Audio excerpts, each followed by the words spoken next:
శుక్లాంబరధరం విష్ణుం శశివర్ణం చతుర్భుజం ప్రసన్నవదనం ఝాయేత్ సర్వవిఘ్నోపశాంతయే. రాసక్రీడా ప్రస్తావం. నారదుడిట్లు పలికెను.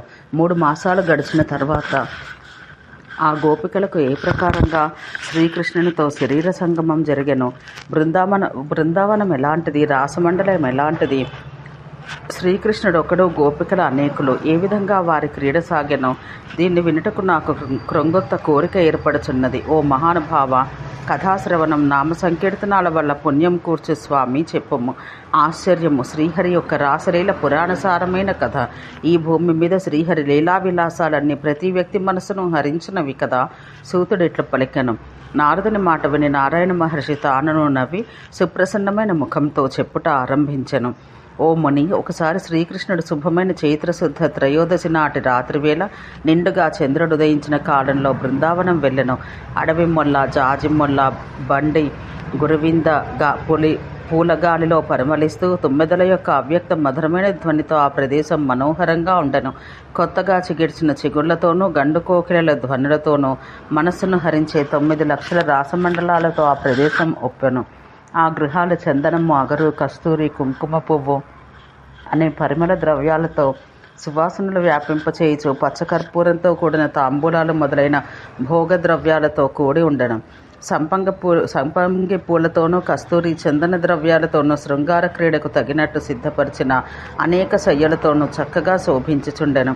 అగరు ధూపములతో పరిమళించినట్లు, రత్నదీపాలతో ప్రకాశించినట్లు ఏర్పరచబడి నానావిధ పుష్పాల మాలలతో విరాజిల్లుచుండెను. అక్కడ రాసక్రీడా మండలం అన్ని వైపులా గుండ్రంగా ఉండి చందనము, అగరు, కస్తూరి, కుంకుమ పువ్వు చూర్ణాలతో అలంకరించబడెను. అంతటా పుష్పించిన ఉద్యానవనములో, జలక్రీడకు అనుకూలమైన సరోవరంలో హంసలతో, కన్నెలేళ్లతో, నీటికోళ్ల కూజితములతో ఇంపుగా ఉండెను. ఆ సరస్సులు చాలా సుందరంగా శృంగార క్రీడ యొక్క శ్రమను తొలగించినట్టు నిర్మలమైన జలంతో నిండి ఉండెను. ఆ నీరు స్ఫటికమణుల వలె ప్రకాశించుచుండెను. క్రీడకు అనువుగా ఉండెను. పెరుగు కడవలు, శుక్ల ధాన్యము, జలం నింపిన కడవలు, అరటి బోదలు అందంగా శోభించుచుండెను. మామిడి చెగుళ్లతో, సూత్రబంధంతో సుందరంగా కూర్చబడ్డ సింధూర చందన లేపములతో మంగళఘటములు శోభించుచుండెను. జాజి పూలహారములతో, నారికేల ఫలములతో అవి అలంకరించబడి ఉండెను. అటువంటి రాసమండలాన్ని చూసి శ్రీకృష్ణుడు నవ్వెను. ఆ ప్రదేశంలో శ్రీకృష్ణుడు తన యందు కాముకులైన గోపికల యొక్క కామమును వృద్ధి పొందినట్లు వినోదార్థం ధరించిన మురళిని ఆసక్తితో మోగించెను. ఆ మురళీగానాన్ని విని రాధాదేవి మదనతాపంతో శరీరం మీద స్మృతి తప్పి శరీరం స్తంభించి ధ్యానమగ్నురాలయ్యను. క్షణం సేపటికి మరలా తెలివికి వచ్చి ఆ ధ్వని మరలా వినెను.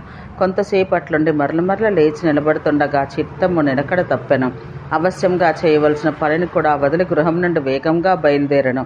నలువైపులా చూసి ఆ శబ్దం వచ్చే వైపు వెళ్ళెను. మహానుభావుడైన శ్రీకృష్ణుని పాదపద్మాలు ధ్యానిస్తూ రత్నాభరణాల తేజంతో అంతటినీ ప్రకాశింపచేయుచూ పోగా మిగిలిన గోపికలు తమ నాథుడు తమ మనస్సులను హరించగా కులధర్మం వదిలి, సందేహం వదిలి కామమోహితులై సంభ్రమంతో బయటపడిరి. గోపికలలో శ్రేష్ఠురాండ్రు రాధాదేవికి మిక్కిలి ప్రియమైన వారైన సుశీల మొదలగు 33 వయస్సులు వారి వెనుక వేషము ధరి వయస్సు, రూపము, గుణమును బట్టి వారితో సమానమైన గోపికలు వెళ్ళిరి. వారి సంఖ్యలో వివరింతును వినము. ఆ రేపల్లె నుండి సుశీలను అనుసరించి 16,000 మంది గోపికలు, చంద్రముఖి వెనుక 16,000 మంది గోపికలు, మాధవి చెల్లెలు 11,000 మంది, కదంబమాల చెల్లెలు 13,000 మంది, కుంతి సఖురాండ్రు 10,000 మంది, యమునను అనుసరించిన 14,000 మంది, జాహ్నవి సహచారిణులు 9,000 మంది, పద్మముఖి చెలికత్తెలు 9,000 మంది, సావిత్రి సఖురాండ్రు 15,000 మంది, పారిజాత వైశ్యలు 10,000 మంది, స్వయంప్రభను అనుసరించిన వారు 7,000 మంది, సుధాముఖికి చెందిన గోపికలు 14,000 మంది, శుభ చెలికత్తెలు 14,000 మంది, పద్మను అనుసరించిన గోపికలు 14,000 మంది, గౌరీనాయక పాదములే లక్ష్మిగా భావించు గోపికలు 14,000 మంది, సర్వమంగళ చెల్లెలు 16,000, కాళిక చెలికత్తెలు 16,000, కమల సఖురాండ్రు 13,000 మంది, భారతి వెనుక 10,000 మంది, అపర్ణ సహచారిణులు 14,000 మంది, రతివైశ్యులు 10,000 మంది, గంగ చెలికత్తెలు 14,000 మంది, అంబిక వెనుక 16,000 మంది, సతి వెనుక 13,000 మంది గోపికలు, నందిని సహచారిణులు 10,000 మంది, సుందరి వెనుక 13,000 మంది, కృష్ణప్రియ వెనుక 16,000 మంది, మధుమతి వెనుక 16,000 మంది, చెంపను అనుసరించి నడచు గోపికలు 13,000 మంది, చందన చెలుల 16,000 మంది, ఇట్లా 33 మంది రాధాదేవి సఖులు తమ తమ చెల్లులతో రాధాదేవి వెళ్ళిన మార్గాన వెళ్ళిరి. వారందరూ ఒక చోట చేరి సంతోషంతో కొద్దిసేపు అక్కడ నిలిచిరి.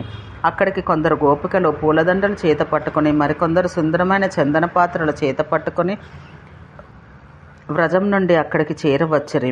శ్వేతచామరాలు పట్టుకొని కొందరు, కస్తూరి పాత్రలు పట్టుకొని మరికొందరు, కుంకుమ పువ్వు పొడి పాత్రలు పట్టుకొని ఇంకా కొందరు, తాంబూల పాత్రలు ధరించి మరికొందరు గోపికలు అక్కడికి చేరవచ్చిరి. కొందరు గోపకన్యల కాంచన వస్త్రంలో మూటలు మోసుకుని అక్కడికి చేరిరి. వారందరూ వెన్నెల బయటకు చేరవచ్చిరి. వారందరూ ఒకచోట చేరి చిరునవ్వుతో ఆనందంతో రాధాదేవి వలె అలంకరించుకొని ఆ స్థానం నుండి సంతోషంతో ముందుకు పోయిరి. వారందరూ మార్గంలో మాటిమాటికి హరి శబ్దాన్ని జపిస్తూ రమ్యమైన బృందావనం చేరిరి. స్వర్గసీమల కంటే సుందరమైన దృశ్యాలు కలది, పున్నమి చంద్రుని కిరణాలతో కూడినది, జనరహితము, పుష్పించిన వృక్షాలు కలది, పూలగాలితో పరిమళించినది అయిన రాసమండలాన్ని దర్శించిరి. అక్కడ ఆ గోపికలందరూ మునులకు వ్యామోహం కలిగించినది, స్త్రీలకు కామం పుట్టించినది అయిన గండుకోకిల యొక్క అవ్యక్త మధురధ్వని విన్నారు.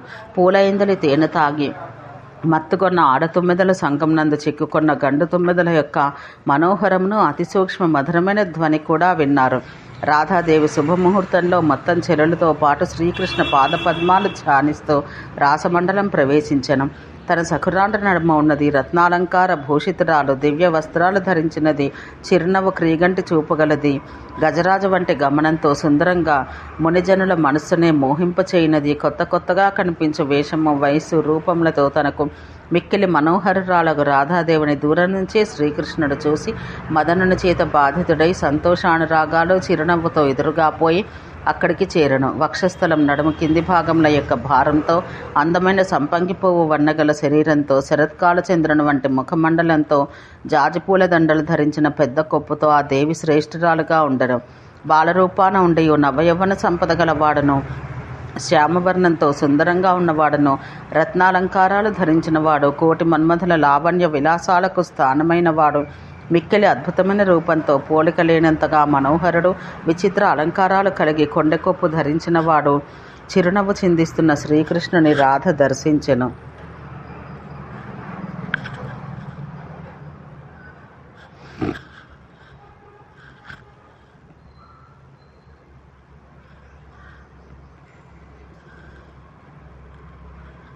ఆ దేవి శ్రేష్ఠురాలుగా ఉండెను. తనను క్రీగంటి వాలు చూపుతో చూస్తున్న ప్రాణాధికయగు ప్రియురాలను అతడు చూసెను. ఆ సాధ్వి కనుచివర్ల నుండి వ్యాపించి పక్క చూపులతో మర్రమర్ల చూసి చిరునవ్వు సిగ్గులతో ముఖమును కప్పుకొనెను. శరీర అవయవాలన్నీ పూలకత్తెలుగా పులకలెత్తగా కామబాణ పీడితురాలై చైతన్యం దెబ్బతిని వెంటనే ఆమె మూర్ఛిల్లెను. ఆమె కటాక్షంలోనే మన్మథ బాణముల చేత కొట్టబడ్డవాడైన శ్రీకృష్ణుడు శృంగార క్రీడారసాన్ని ఆపేక్షించి మూర్ఛాగ్రస్తుడయ్యను. నేల మీద పడిపోక ఒక స్తంభం వలె నిలిచిపోయెను. అతని చేతి నుండి మురళి విలాసంగా ధరించిన కమలం జారిపడెను. పైన ధరించిన రెండవ పచ్చని వస్త్రం, ఉత్తరీయం, నెమలిపించం కూడా శరీరం నుండి జారిపడినవి.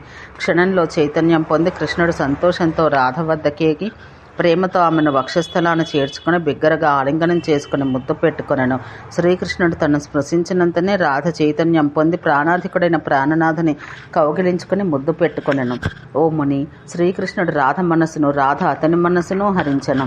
ఆ రసికుడు రాధతో రతి గృహానికి వెళ్ళెను. ఆ శయ్యా మందిరం రత్నదీపాలతో, రత్నాల దర్పణాలతో, చందనంలో ముంచిన సుందరమైన సంపంగి పూలు పరిచిన శయ్యలతో, కర్పూరంతో కూడిన తాంబూలం మొదలకు భోగ ద్రవ్యాలతో కూడి ఉండెను. అక్కడ కృష్ణుడు రాధతో కూడి సంతోషంతో నివసించెను. రాధ ఇచ్చిన తాంబూలం ఆ మధుసూదనుడు నమ్మలెను. కృష్ణుడు సగిన తాంబూలం ఆ రాసేశ్వరి ముదముతో తినను. కొంత నమిలిన తాంబూలంను ప్రభువు రాధకు ఇయ్యగా మన్మథ పీడితురాలైన ఆమె నవ్వి వెంటనే దాన్ని గ్రహించి నమిలెను. అప్పుడు మాధవుడు ముదంతో రాధ నమిలిన తాంబూలం తనకిమ్మని అడిగెను. అది విని భయపడ్డ రాధ తాంబూలం ఇయ్యక అతని పాదపద్మాలపై పడెను. ఇంతలో కోరిక గల హరి సుఖాసక్తి కలవాడై మనోహరమైన ఆ శృంగారశయ్యం మీద రాధతో కలిసి శయనించెను. ఆ రసిక శేఖరుడు కాముకురాండ్రైన స్త్రీలకు మనసును కింపగునట్లు కామశాస్త్రమందు రహస్యంగా ఉన్న అష్టవిధ శృంగారమును, అష్టవిధ చుంబనములను, నఖదంతకర ప్రహారములను ఆయా కాలస్థాన దశలకు తగినట్టు ఆచరించెను. ఆ మన్మథ బాధితుడు కాముకి జననానికి సుఖం కలుగునట్లు తన అంగ ప్రత్యంగాలతో ఆమె అంగ ప్రత్యంగాలను కౌగిలించుకొనెను. కామశాస్త్ర పండితులను శృంగార క్రియలందు నేర్పుగల ఆ ఉభయులకు విరామం లేకుండా ఆ క్రీడ సాగనం. ఈ విధంగా మిక్కిలి మనోహరంగా ఉన్న ఆ రాసమండలంలో సుందరమైన ప్రతి గృహంలోనూ స్వామి అనేక విధముల రూపములు ధరించి గోపాంగనలతో రమించెను. ఓ ముని, ఆ రాసమండలంలో 9 లక్షల మంది గోపికలు, 18 లక్షల మంది గోపాలకులు అందరూ తల వెంట్రుకలు ముడులు ఊడిపోయి, భూషణాలు తెగిపోయి, ధరించిన వేషాలు చెదిరిపోయి, మన్మథావేశంతో మత్తెక్కి నగ్న రూపాలతో మూర్ఛిల్లిరి. కాళ్ల అందెలు, చేతుల గాజులు, దండకడియాలు, రత్నాల అందెలు ఆగకుండా ధ్వనించుచుండెను. ఇట్లో ఆ గోపికా సమూహాలు స్థలక్రీడ అనుభవించి సంతోషంతో ఆ నదీ జలంలో ప్రవేశించిరి. అందులో జలక్రీడలు సలిపి మిక్కిలి అలసిపోయిరి. త్వరగా జలం నుండి లేచి వచ్చి వస్త్రాలు ధరించి మంచి రత్నాల అద్దాలలో తమ ముఖ పద్మాలు చూసుకున్నారు. చందనము, అగరు, కస్తూరి అని సుగంధ ద్రవ్యాలను, పుష్పమాలలు ధరించి అప్పుడు సాధారణ చైతన్య స్థితికి వచ్చిరి. అందరూ ఆసక్తిగా కర్పూర తాంబూలాలు భుజించి స్వచ్ఛమైన రత్న దర్పణాలలో తమ ముఖపద్మాలు మరలా చూసుకున్నారు. మరలా ఆ జగన్మోహనుని దర్శించి వ్యామోహం పొందిన గోపికలలో ఒక కామిని ఆసక్తితో కృష్ణుని బలంగా తన వైపు లాక్కొని అతని చేతి నుండి మురళిని రాగి పట్టుకుని అతని వస్త్రాలు లాగివేశను. కామమత్తురాలైన ఇంకొకటి శ్రీకృష్ణుడు ధరించిన పీతాంబరం లాగి నగ్నంగా చేసి నవ్వి మరలా వస్త్రమిచ్చెను. నా రహస్యయుక్తిని వినుమని ఒకటి స్వామిని దగ్గరకు తీసుకుని బిగ్గరగా కౌగిలించుకుని చక్రి మీద దొండపండు వంటి పెదవు మీద మాటిమాటికి ముద్దులు పెట్టుకొనెను. ఇంకొకటి చిరునవ్వుతో కడకంటి చూపుతో చంద్రబింబం వంటి తన ముఖమును, స్తనముల ఉన్నతిని, సుందరమైన పిరుదులను కామంతో చూపెను. ఇంకొకటి ప్రియుడైన కృష్ణుని చేత పట్టుకుని తన ఒడిలో కూర్చుండబెట్టుకుని చక్కగా తల వెంట్రుకలు దువ్వి ముడిచి జాజిపూల దండను అలంకరించెను. వేరొకటి కొండ కొప్పును పట్టి లాగి దానిపై నెమలి పింఛాన్ని అలంకరించెను. ఇంకొకటి గురువింద పూసల దండను కొండకొప్పున చుట్టెను. ఇంకొక కామిని ఆసక్తితో శ్రీకృష్ణునికి తన మీద ప్రేమ వృద్ధి చెందాలని మరియొక సుందరిని నగ్నం చేసి శ్రీగంధములు పులుముకున్న కృష్ణుని ఒడిలోకి పంపి అట్లు స్వామికి సమర్పించెను. కొందరు శ్రీకృష్ణుని పట్టుకొని నర్తనం చేసిరి, కొందరు పాడిరి. ఒకటి శ్రీకృష్ణుని బలవంతపరిచి నర్తనం చేయించెను. శ్రీకృష్ణుడు ఆసక్తితో ఒకదాని వస్త్రం లాగివేశను. మరొక సుందరిని నగ్నం చేసి దాని వస్త్రాన్ని ఇంకొక దానికి ఇచ్చెను. శ్రీకృష్ణుడు రాధాదేవుని దగ్గరకు చేరదీసుకుని తన వక్షస్థలాన కానుకొని కూర్చుండబెట్టుకొనెను. ఆమె వెంట్రుకలను సంస్కరించి చక్కగా కొప్పు ముడిచెను. ఆమె నుదుట సింధూర తిలకం పెట్టి దాని చుట్టూ చిన్న చిన్న కస్తూరి చుక్కలు చేర్చి ఆసక్తితో దాని కింద చందనంతో చంద్రరేఖ పెట్టెను. కపోలముల మీద సుందరంగా కుంకుమ పువ్వు ద్రవంతో మొసలి ఆకారంగా మకరికా పత్ర రేఖలు తీర్చెను. ఆకులు పువ్వులుగా రేఖలు తీర్చెను. అగ్నివర్ణం గల వస్త్రం ధరింపచేసెను. పాదాలకు రత్నాల అందెలు తొడిగి కాలిగోళ్లను బాగుగా తుడిచి వాటికి అందంగా లత్తుక రంగు పెట్టెను. ఆభరణాలతో అలంకరించి సుగంధ లేపనం శరీరమంతటా పులిమెను. మాలతీ పుష్పాల మాలను అలంకరించి తనివిదీరా ముద్దులు పెట్టుకొనెను. సుందరమైన నేత్ర పద్మాలకు కాటుక పెట్టి ముక్కుకు అపురూపమైన ఏనుగు ముత్యం అలంకరించెను. కటి ప్రదేశాన స్తనమండలం పైన నఖక్షతంలో పండిన దొండపండు వంటి కింది పెదవుపై దంతక్షతములను కూర్చెను. యోగులకు పరమగురువు, గోపికల చిత్తాలు హరించిన వాడైన శ్రీకృష్ణుడు సుందరమైన సరస్సు ఒడ్డున నిర్జనమైన పుష్పోద్యానంలో ఉదయించిన చంద్రుని వెన్నెలలో పుష్పములతో గంధంతో అలంకరించబడ్డ ప్రదేశంలో అగరు చందనాల గాలి వీచి సువాసనలు వెదజల్లు స్థానంలో తుమ్మెదల ఝుంకారధ్వనులు గండుకోకిలల కుహూస్వరం వ్యాపించిన చోట తాను అనేక రూపాలు ధరించి గోపికలతో విహరించెను. ఆ శృంగార క్రీడలో చేతి కంకణాలు, మొలనూలి మువ్వలు, పాదముల అందెలు మోగుచుండెను. ఆ కొత్త అనుభవాన్ని గోపికలందరూ శరీరాలు పులకరించి కనురెప్పలు మూతపడి మూర్ఛ పొందిరి. తర్వాత మరలా స్మృతిలోకి వచ్చిరి. కృష్ణుడు గోపిక ఉభయుల నఖదంత ప్రహారమును పరస్పరం చేసుకొనిరి. శ్రీకృష్ణుడు గోపికల కఠిన శ్రోణి ప్రదేశములపై, వక్షస్థలములపై నఖ చిహ్నాలు చేసెను. ఆ స్థితిలో గోపికల కొప్పుముడలు, మొలనూళ్ళు జారిపోయెను. కోకముడలు వదులై జారిపోయెను. సుందర అలంకారములను, వస్త్రములను దూరమయ్యను. ఆ రసికేశ్వరుడు, ఆ కాముకుడు ఆలింగనాలతో, అష్టవిధ చుంబనాలతో, షోడశ విద్య శృంగార క్రియలతో, అంగాంగాల ఆలింగనములతో ఆ స్త్రీలను, ఆ కాముకీ జనాన్ని ప్రీతితో సంతృప్తిపరచెను. స్త్రీ జనానికి శరీరాన 16 శృంగార కళాస్థానములుండును. కాలభేదాన్ని బట్టి ఆయా స్థానాలను కామశాస్త్రవేత్తలు ఎరుగుదురు. ఆ శాస్త్రాన్ని నిరూపించబడ్డ 12 ప్రకృతులు కలవు. ఆ రసికేశ్వరుడైన శ్రీకృష్ణుడు అంతకు మించి క్రీడారంభంలో, మధ్యలో, చివరను స్త్రీల తృప్తికై చేయాల్సిన కర్మలను చెప్పబడిన దానికన్నా అధికంగా ఆచరించెను. అప్పుడు గోపికల కంకణముల రేఖలతోనూ, గోపికల పాదముల పారాణి గుర్తులతోనూ శ్రీకృష్ణుని దేహం గైరిక ధాతువులతో కూడిన పర్వతం వలె ప్రకాశించెను. ఇట్లు రాసమండలం పూర్ణ శృంగారమయం కాగా దేవతలందరూ భార్యలతో పరివారంతో బంగారు రథముల మీద తమ తమ గణములతో కూడి ఆసక్తిగా చూడవచ్చిరి. ఆ దృశ్యాన్ని చూసి సర్వాంగమును పులకలెత్తగా మన్మథ బాణపీడితులైరి. ఋషులు, మునులు, సిద్ధులు, పితృదేవతలు, విద్యాధరులు, గంధర్వులు, యక్ష, రాక్షస, కిన్నరులు తమ తమ భార్యలతో చేరవచ్చి మోదంతో దర్శించిరి. బంగారంతో నిర్మించబడ్డ దివ్యరథమును, మణలతో శోభిస్తున్న దాన్ని, రత్నాలంకారాలు గల దాన్ని, అగ్నివర్ణం గల పట్టువస్త్రం చుట్టిన దాన్ని, అందువల్ల మనోహరమై శ్వేత చామరాలతో పద్మములతో కూడి మంచి రత్నాల పొడితో నిర్మితమైన కలశాలు శిఖరమందు కలిగి 100 చక్రాలతో మనోహరమైన చిత్రాలతో కూడి మనసు యొక్క వేగంతో నడుచుదాన్ని ఎక్కి పార్వతీదేవితో పాటు భగవంతుడైన శంకరుడు అక్కడికి వచ్చెను.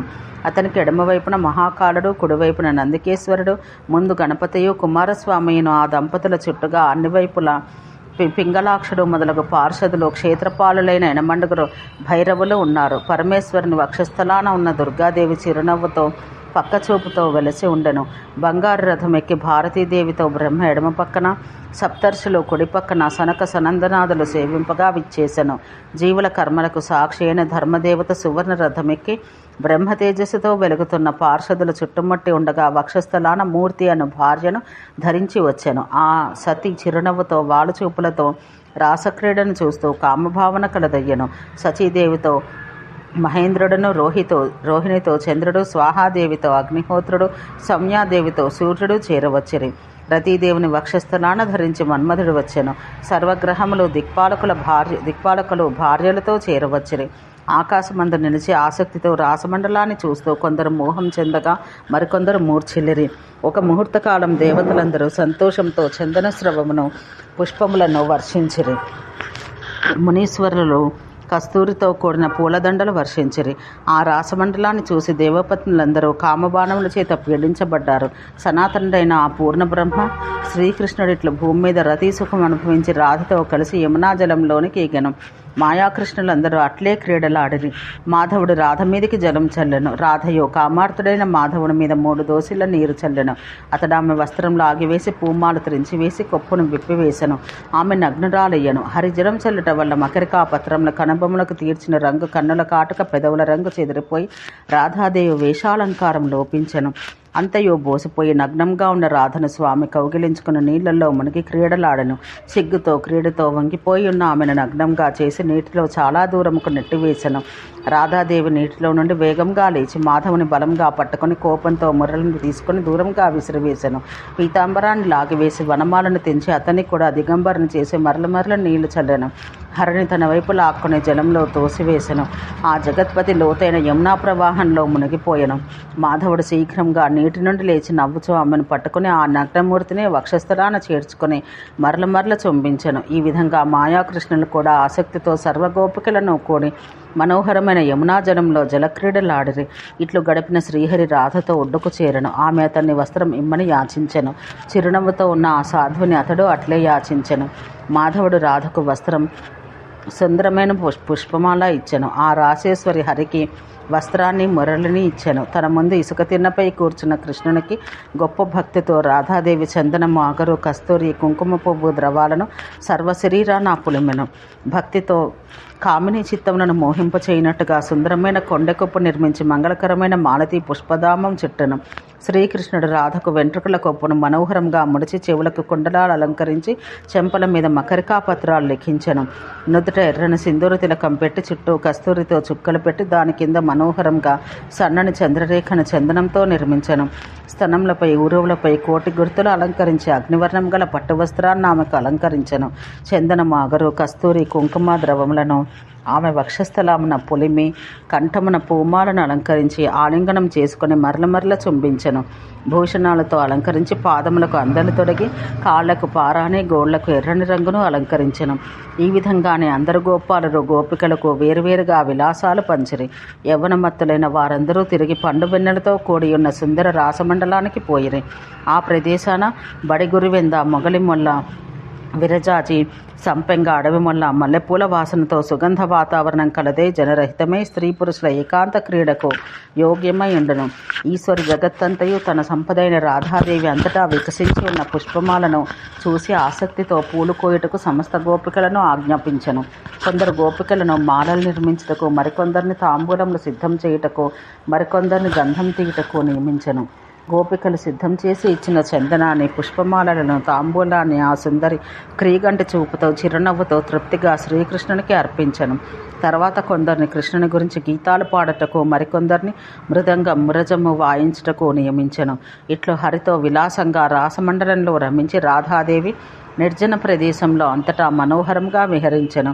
సుందరమైన పూల తోటలో, సరస్సుల తటములలో, రమ్యమైన ప్రతి గుహలో, నదీ నదముల యొక్క తటములలో తూర్పు దిక్కుకు ప్రవహించినది, పడమర దిశకు ప్రవహించినది నడుమ నదము, నిర్జన శ్మశాన స్థలాలలో, గిరి గుహల్లో, స్త్రీలు కోరుకునే 33 వనాల్లో వారు విహరించిరి. భాండీరవనం, శ్రీవనం, కదంబ కాననం, బృందావనం, కుందవనం, చంపకవనం, నింబారణ్యం, మధువనం, జంబీర కాననం, నారికేలవనం, పూగవనం, కదలీవనం, బదరీవనం, బిల్వవనం, నారింగవనం, అశ్వత్థవనం, వంశవనం, దాడిమ కాననం, మందారవనము, తాళవనము, చూతవనము, కేతకీవనము, అశోకవనము, ఖర్జూర కాననము, ఆమ్రాతక వనము, జంబూవనము, సాలకవనము, కటక కాననము, పద్మవనము, జాజిపూల తోట, న్యగ్రోధ కాననము, శ్రీఖండ కాననము, శ్రీగంధపు చెట్ల అడవి, దట్టమైన పొగడ వృక్షముల అడవి. ఇట్లు రాధాదేవి శ్రీకృష్ణునితో 30 దినాలు రాత్రింబవళ్ళు కామాసక్తితో విహరించెను.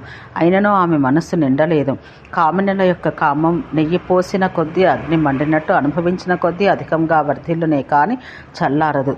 తర్వాత దేవతలు, దేవీగణము, మునులు అందరూ ఆ లీలలు చూసి ఆశ్చర్యం పొంది తమ తమ గృహాలకు వెళ్ళిరి. శృంగార లాలసగల ఆ దేవీగణము కామాగ్ని దగ్ధలై తమ అంశలతో భారతఖండంలో రాజుల గృహాలలో ఇంటింటా జన్మించిరి, శ్రీహరిని సేవించిరి. ఓం శాంతి శాంతి శాంతి.